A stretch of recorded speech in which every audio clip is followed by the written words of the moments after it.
Non, mais c'est ça la vérité. La plupart des femmes, des hommes de Dieu africains sont frustrés. J'en parle, je parle avec certaines, je sais ce que j'ai dit. C'est pas pour amuser la galerie. Elle ne peut pas dire à son mari que toi, depuis un moment, tu fais seulement 1 seconde. Non. Quand son mari fait 1 seconde, elle est là, elle dit, ça va aller chérie. L'homme aussi qui dit, alléluia. Dans ce genre de choses-là, il n'y a pas d'alléluia. Il n'y a pas de parler en langue non plus. Ça crée un problème. Lorsque la sexualité est inexistante, à cause de ta fatigue, du poids du travail, que tu ne gères pas bien, alors le diable aussi va s'inviter. Et c'est là que vous ne comprenez pas. Il y a des hommes même qui l'ont dit. Avec ma femme, ça ne marche pas. Même quand je suis avec cette fille, ça marche. Ce n'est pas la fille qui est spéciale. Le diable vous a aidé. Ce n'est pas la fille qui est spéciale. La deuxième raison qui crée cette déviation sexuelle dans les couples des ministres, une vie sexuelle fade, informe et vide. Informe et vide. Tu peux m'aider? Et suis-moi ça s'il te plaît. Une vie sexuelle informe et vide. Que quelqu'un me dise informe et vide. Ça veut dire que vous, quand vous entrez, vous éteignez la lumière. D'abord, ça c'est un. C'est les ténèbres. Vous rentrez en Genèse. Ténèbres. Il faut que les ténèbres soient là. Et après ça, on entend seulement ta, ta, ta, ta. Ça veut dire, les choses tombent dans la chambre parce que vous vous cherchez.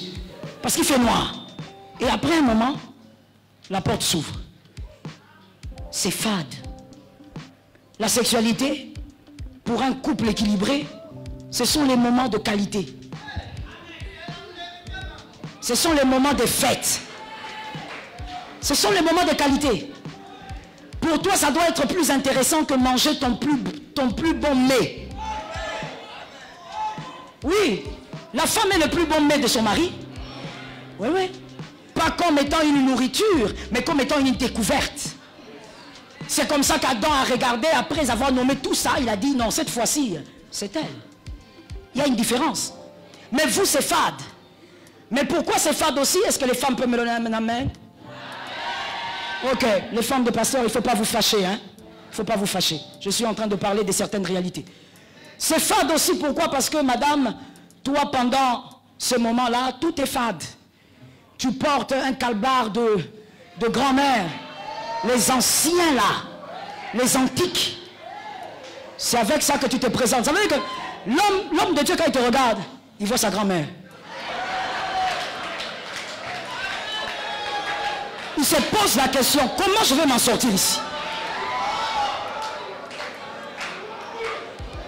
Ça veut dire que lui, quand il te regarde, même ton soutien-gorge, il est toujours couleur unie. Mais en même temps, oh, il ne faut pas faire semblant ici, homme de Dieu. Oh, vous vivez sur la terre, n'est-ce pas?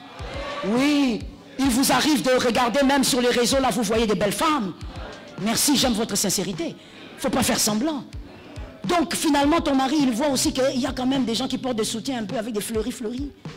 Maintenant, il a envie de toucher les fleuris. La sexualité est trop fade. Une sexualité fade au point où, monsieur, quand toi tu es avec ta femme, tu dis rien. Ça veut dire même le silence des os, c'est pas comme ça. Tu dis rien.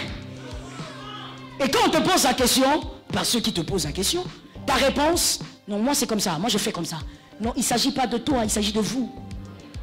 C'est un partage. Toi, tu ne dis jamais à ta femme quelque chose, tu ne dis rien, tu es silencieux. On entend seulement.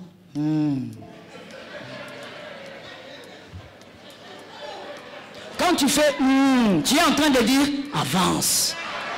Tu crois que c'est l'église? Tu ne peux même pas dire ma chérie. Ça veut dire ta femme, comme elle est là, ta femme, je parle de ministre des dieux. Ta femme, ça fait longtemps qu'elle a entendu, tu l'appelais bébé, chérie, mon petit cœur. Non, non. Tout est fade. Il n'y a pas de câlin avant l'acte. Tout est fade. Merci d'avoir complété. Tout est fade. Mais à l'église, on te voit comment est-ce que tu es attentionné avec les sœurs. Oui, oh ma fille, oh ma fille. Mais tu vois, le câlin là, tu peux le faire aussi à ton épouse.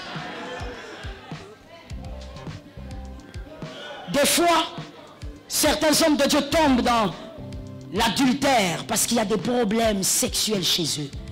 Et comme c'est un homme de Dieu, il ne peut pas parler. Il se tait, il fait le grand, il fait le fort. Alors qu'en même temps, pendant qu'il tombe dans l'adultère, il détruit les âmes. Que Jésus nous donne la victoire. Ceux qui sont mariés, qui sont nouvellement mariés, 2 ans à 3 ans, levez la main. 2-3 ans de mariage. Ils sont là? Ah oui, ils sont là. S'il vous plaît, que l'adultère n'entre pas chez vous. J'ai préféré seulement dire avec eux parce que les autres, ne parlons pas ici. On risque de finir cette réunion et puis on va annoncer. Le pasteur Joël était venu là, elle a mis un désordre dans la réunion. Elle a fait paniquer ma femme. Elle a parlé de nos infidélités. Non, non. Que Dieu t'aide à vivre dans la fidélité. La 4e chose qui crée cette déviation sexuelle, ça pourrait aussi bien être le manque de soins du côté de la femme ou de l'homme. Veillez un peu sur votre corps. Entretenez-vous, monsieur le pasteur. Être pasteur ne veut pas dire avoir des cheveux comme un volcan. Entretenez-vous.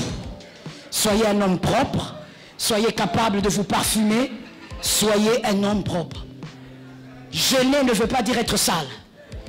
Et vous allez entendre un homme de Dieu dire, non, moi je suis le style de Jean-Baptiste. Papa, tu ne peux pas être Jean-Baptiste. Il n'y a eu qu'un seul Jean-Baptiste. Il ne faut pas dire ça. Et nous voyons des jeunes gens aller à la montagne. Quand ils descendent, ce sont des longues robes avec des barbes jusqu'ici qui sentent mauvais. Maintenant, cet homme-là, comment il sera propre dans son mariage? Il est le futur problème d'une femme.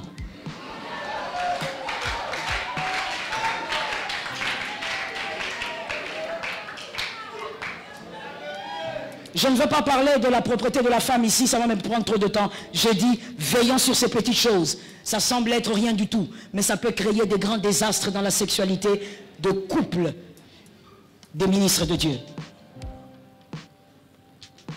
Je donne la dernière?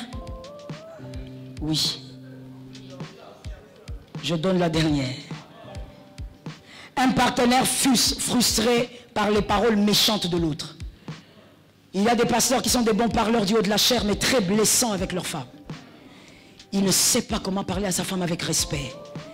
Il y a des pasteurs qui sont là devant les gens, ils donnent l'air d'être celui qui aime sa femme, qui l'honore. Mais sa femme est la seule à savoir que dans le secret, elle est méprisée par des paroles méchantes.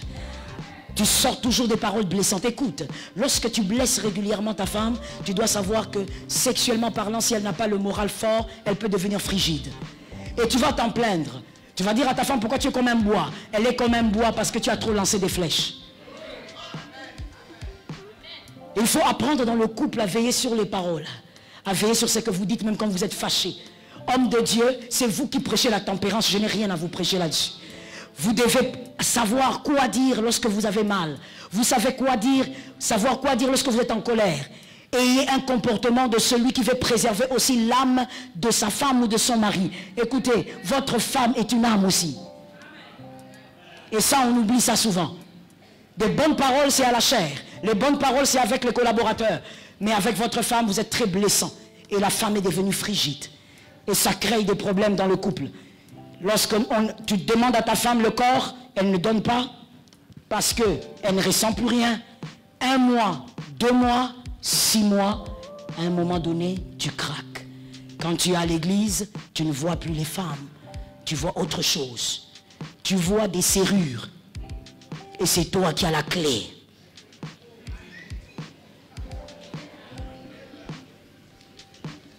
Si tu n'as pas compris, gloire à Jésus. Que Jésus nous donne la victoire.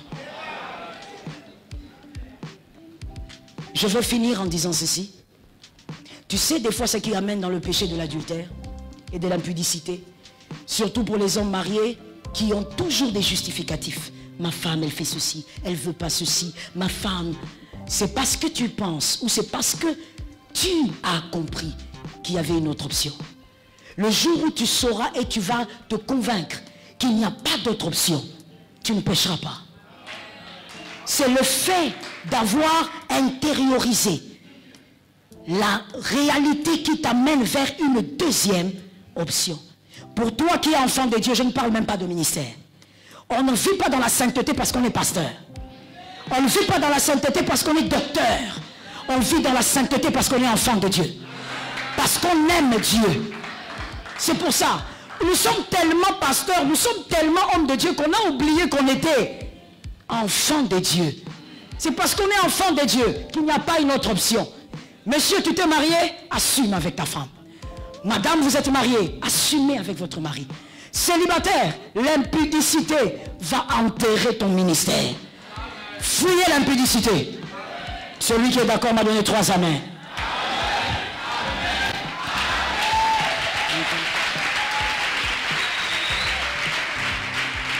Thank you, Jesus. Est-ce que tu peux te tenir debout de là où tu es, s'il te plaît? Si tu es venu avec ta femme, avec ton mari, vous pouvez vous tenir la main, je veux prier. Je veux prier aussi pour toutes les personnes qui sont venues seules. Ton ministère doit être puissant et la sainteté doit régner dans ton foyer. La sainteté doit régner dans ton ministère également. Saint-Esprit. Esprit de vérité, je te recommande mon frère, je te recommande ma soeur, je te recommande leur couple. Je prie au nom de Jésus que ta grâce, Seigneur, sécurise leur vie. Je prie au nom de Jésus que ta puissante main protège leur ministère. Seigneur, que le mal qui était entré sorte par ton autorité. Que le mal qui régnait sorte par ta puissance. Que le mal qui avait déjà créé plusieurs fissures sorte par ta force. Je prie pour ce cœur blessé. Ces cœurs qui n'osent pas le dire, mais qui ont encore des blessures. Jésus guérit. Guéris cet homme, guéris cette femme. Apporte la grâce de la restauration dans ce cœur. Impose ta volonté. Je viens déclarer, Seigneur, la longévité d'un ministère, la longévité d'un couple. Et je déclare, Seigneur, ta haute puissance qui couvre et qui sécurise.